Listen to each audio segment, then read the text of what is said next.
Coucou tout le monde, j'espère que vous allez bien. Donc je vous retrouve aujourd'hui dans la traditionnelle vidéo acquisition livresque. Alors oui, je reviens des Imaginales. Alors oui, il ne devait pas y avoir beaucoup de réceptions qui devaient arriver en juin. Et non, je ne m'y suis pas tenue comme d'habitude. Ça ne surprendra à mon avis pas grand monde, clairement. Donc on va commencer tout de suite avec... pour une fois on va commencer par les livres papier. Donc j'ai reçu un service presse qui vient d'arriver aujourd'hui même et qui sera bouffé demain. Il s'agit du tome 5 tant attendu de Malenfer, donc Terre de glace de Cassandra O'Donnell, publié chez Flammarion et illustré par Jérémy Fleury qui a un talent juste dingue. Donc voilà. Donc celui-là il va aussitôt rentrer dans ma palle, il va ressortir aussi sec au bout de quelques heures. Ensuite, j'ai acheté un livre que je devais acheter aux Imaginales et qu'en fait il n'était plus en poche. Sauf que moi je le voulais en poche parce que je préférais la couverture du poche à celle du grand format. Et que vu qu'il n'avait plus, j'ai attendu. Puis vu que j'avais gardé l'argent du budget pour ce livre pour le racheter après. Et puis du coup j'ai été me le chercher tout à l'heure. Et donc il s'agit du tome 1 de Scorpie de Roxane Dambre. Donc Ceux qui marchent dans les ombres, qui est le grand prix de l'imaginaire. Au livre de poche. Et on a en plus Scorpie les origines. Donc il y a 3 nouvelles inédites dans ce tome. Donc voilà. Ma chérie était d'accord pour que je prenne également le 2, donc c'est Ceux qui vivent cachés. Et j'ai pris un tout petit livre qui est Parvana, une enfance en Afghanistan de Deborah Ellis au livre de poche jeunesse. La couverture est juste divine. Il est tout court et il y a 4,95 €, donc voilà. Et il fait 185 pages. Bon après c'est écrit gros, vous savez c'est les souples là. J'aime bien qu'il ne s'abîme pas et il ne fera pas long feu non plus celui-là. Et du coup, vu que j'ai pris 2 livres de poche, donc j'ai eu un 3e offert. Et il y avait donc Étiquette et espionnage, qui est le... Alors je sais jamais si c'est le nom du tome ou de la série. Donc le pensionnat de Mademoiselle Géraldine de Gail Garriger au livre de poche. Donc normalement, j'espère que c'est le tome 1, mais je pense. J'ai mis mon ticket de caisse dedans, mais bon.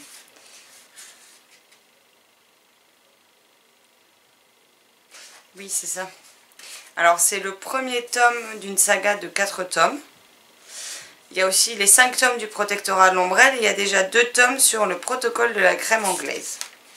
Donc voilà, ce sera l'occasion pour moi de découvrir cette série dont j'entends beaucoup parler sur Booktube et de voir ce que ça peut donner. Ce que j'ai bien aimé, c'est que pour un livre de poche, alors déjà c'est écrit correctement, c'est pas écrit trop petit.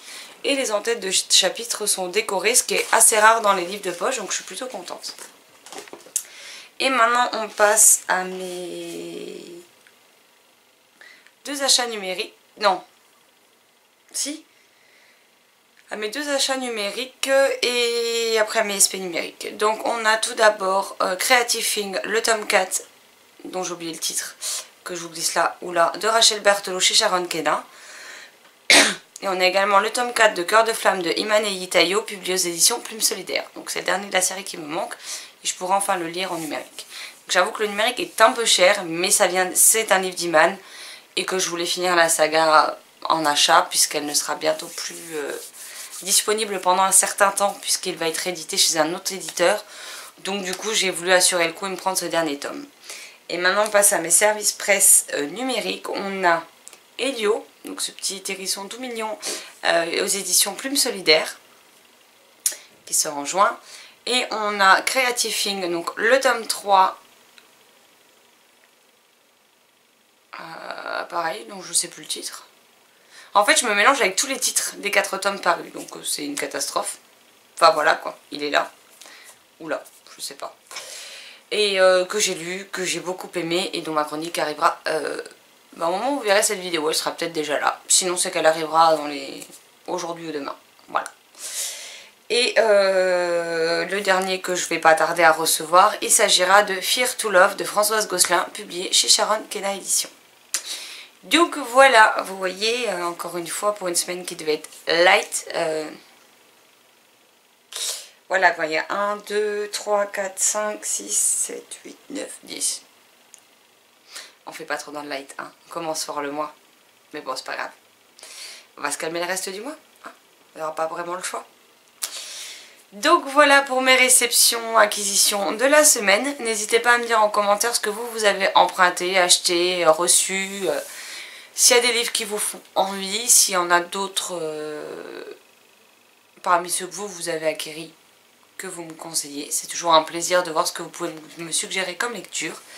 En attendant, je vous souhaite un excellent dimanche, une très belle lecture ou deux très belles lectures et je vous dis à très vite dans une prochaine vidéo. Bye bye.